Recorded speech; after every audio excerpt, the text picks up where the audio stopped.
Olta ju afrua Albes me hapa të qetë, pa nxitim, sikur donte që çdo fjalë të kishte peshën e vet. Zhurma e studios ishte zbehur, por tensioni ende rrinte pezull në ajër. Alba qëndronte e ulur, me duart e mbledhura, fytyra e saj tregonte lodhje, por edhe një forcë të re që sapo kishte dalë në pa.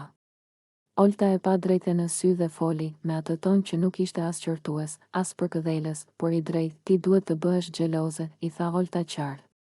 Jo për të bërë skena, jo për të ulur veten, por sepse xhelozia, kur është e shëndetshme, tregon që e njeh vlerën tënde.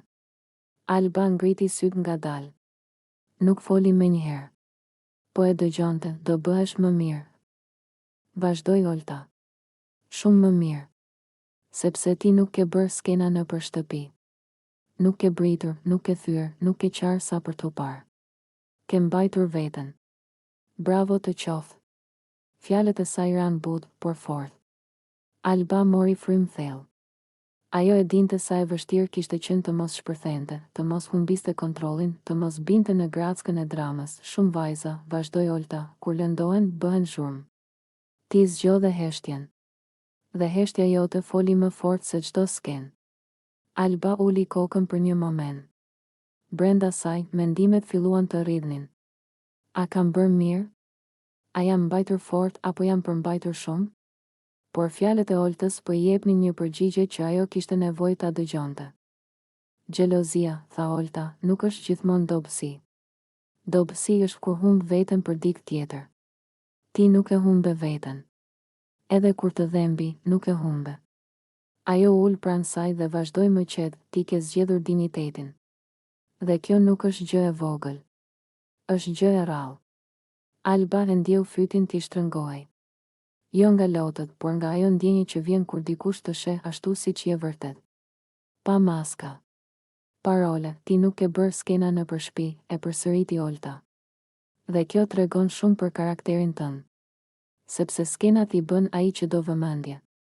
Ti do qartësi. Alba foli më në fund, zëri i saj i ulët, unë nuk desha të bëhem ajo vajza që humbet kontrollin. Nuk desha.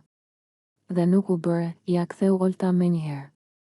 U bëre ajo që di të mbaj veten edhe kur i dhem. Ajo u kthye pak nga të tjerët, sikur po fliste edhe për publikun, kjo është forcë. Jo britma. Jo lotët.